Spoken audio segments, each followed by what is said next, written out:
ආයිබෝවන් අද අපි මේ ගැඹුරින් කතා කරන්නේ යන්නේ ශ්‍රී ලංකාවේ ගොවිතැන ගැන. දැනට තියෙන තත්ත්වය ගැන අපේ අතේ තියෙනවා ශ්‍රී ලංකාවේ ගොවිතැන අභියෝග හා විසඳුම් කියන ලේඛනයෙන් ගත්ත කරුණු ටික.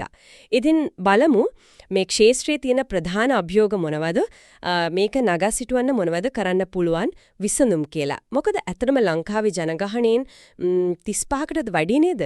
දළදේශීය නිෂ්පාදිතයනොත් 7-8ක් විතර මේකද සම්බන්ධයි. ඉතින් මූලාශ්‍රය අහන වැදගත්ම ප්‍රශ්නයක් තමයි මේ දවස්වල ඇත්තටම ලංකාවේ ගොවිතැන ලාභ ලබන දෙයක්ද කියන එක. එහෙනම් අපි මුලින්ම බලමු අභියෝග පැත්ත. ඒක ලොකු කාරණයක් තමයි අර තාක්ෂණීය පරණයි කියන එක දැනුමත් මදිලු තවම ගොඩක් අය පරණ ක්‍රම පාවිච්චි කරන නිසා අර අස්වැන්න අඩුයි කියනවා. ඔව්. එතන ඇත්තටම හිතන්නේ දෙයක් තමයි ඇයි මේ අලුත් තාක්ෂණීය දැන් තියෙන හොඳ බීජ වර්ග යන්ත්‍ර සූත්‍ර එහෙම ගොවින් පාවිච්චි කරන් ටිකක් අදිමදි කරන්නේ ඒකට හේතුව මොකද්ද කියන එක තේරුම් ගන්න එක වැදගත්. එකම පාරටම අර 2021 රසායනික පොහොර තහනම ආපු හැටියෙම අස්වැන්න 50ක් විතර අඩු වුණා කියලා තර මූලාශ්‍රයේ තිබුණා. එක පාරටම ඒ වගේ තීරණයක් ගත්තම. ඔව් සමහර වෙලාවට පස්සේ එහෙම සූදානම් නැටුව වෙතින එක පාරටම කාබනික වලට මාරු වෙන්න විකල්ප හැමත් හිඟ වුණා කියනවනේ. ඊට පස්සේ අර අධික මිලට පොහොර ගන්න ඕන එකත් ගොවීන්ට ලොකු පිරිවැයක් වුණා නේද? හරියටම. ඊදෙවුම් කියන්නේදී පොහොර බීජ අනිත් දේව ඒව ස්ථාවරව සාධාරණ මිලකට ගන්න බැරි වෙන එකයි. ප්‍රතිපත්ති එකපාරට වෙනස් වෙනකොට ගොවියාගේ පැත්තෙන් ලොකු අවිනිශ්චිතතාවයක් හැදෙනවා. ඒක ඉතින් කෙලින්ම ලාභයට බලපානවා. ඒක ඇත්ත. තව ප්‍රශ්නයක් තමයි අර සේවක වැටුප් විශේෂයෙන්ම තේවගා වේලු නේද? මුළු නිෂ්පාදන වියදමෙන් බරගානක් 70%ක්ම පඩිලු. ඔව් ඒක ලොකු ප්‍රතිශතයක්. දැන් බලන්න ඉන්දියාව, කෙන්යා වගේ රටවල් එක්ක සසඳද්දී අපේ වියදම දෙගුණයක් විතර කියලායි කියන්නේ. එහෙම වුණාම ඉතින් මේකෙන් වෙන්නේ ජාත්‍යන්තර වෙළඳපොලේ අපේ තරංගකාරීත්වයට ලොකු පහරක් වදින එක. අනිත් අය අඩු වියදමකින් දෙනකොට අපේ නිෂ්පාදනවලට ඒ ගණන් එක්ක තරඟ කරන්න අමාරුයිනේ.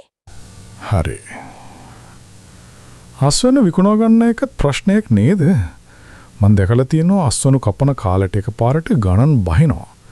ස්ථිර මිලක් නැහැ කියනවා, විකුණන්න තැන් අඩුයි කියනවා. වෙළඳපොලේ ඊ අවිනිශ්චිත බව. අනික කල් තියාගන්න ක්‍රම නැති නිසා නාස්ති වෙනවත් ඇති නේද ගොඩක්. විශේෂයෙන් එළවලු පළතුරු වගේ දේවල්. ඔව් අනිවාර්යෙන්ම අස්වනු නාස්ති කියන්නේ අපේ රටේ ලොකු ප්‍රශ්නයක්.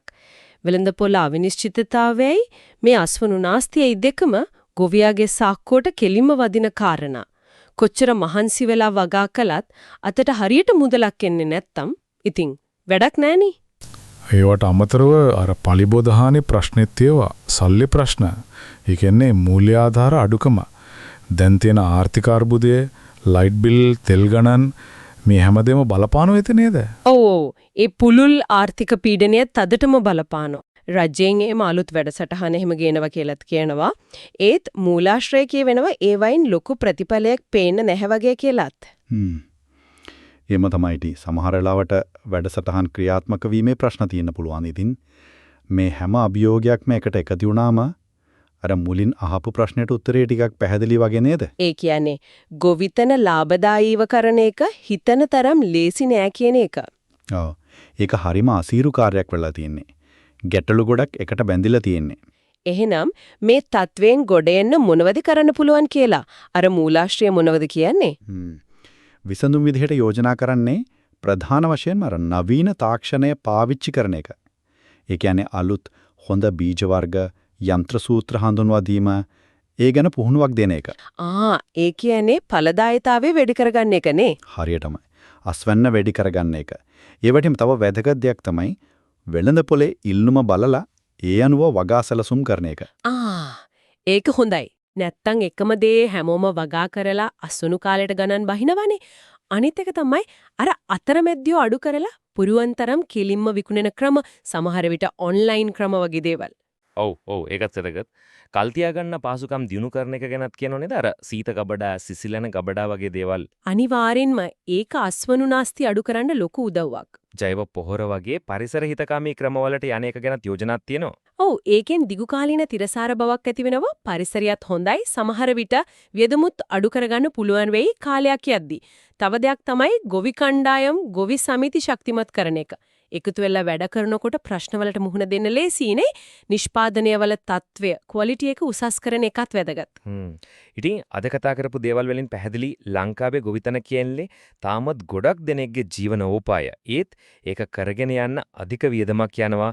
වෙළඳපොලේ ප්‍රශ්න තාක්ෂණ දිකුකක් පස්සට ගිහින් වගේ බාධක ගොඩයි. ඔව් මේ ඔක්කොම එකට ගත්තමම් පේන්නේ ගොවිතැන ඇත්තටම ලාභ ලබන ඒ වගේම තිරසාර දෙයක් කරන්න නම් අර කිව්වා වගේ අලුත් තාක්ෂණය ඕන හොඳ කළමනාකරණයක් ඕන පරිසර හිතකාමී ක්‍රම ඒ එකම රජයේ පැත්තෙනුත් හරියට ඉලක්ක කරපු සහයෝගයක් අවශ්‍යයි මේ හැම අංශයක්ම එකට සම්බන්ධ වෙලා වැඩ කරන්න ඕන. හරි. මේ කතාව ඉවර කරන්න කලින් මට තව එක දෙයක් අහන්න හිතුණා. අර නවීකරණය සහයෝගය ගැන කතා කරන්නේ මූලාශ්‍රයේ කියන මේ තිරසාර සාධාරණ ගොවිතැනක් හදන්න අපි වගේ, ඒ කියන්නේ පාරිභෝගිකයෝ විදියට තනිතනිව අපිට මොන වගේ දෙයක් කරන්න පුළුවන් වෙයිද? ඒ ගැන හිතන්න දෙයක් ඉතුරු කරනවා.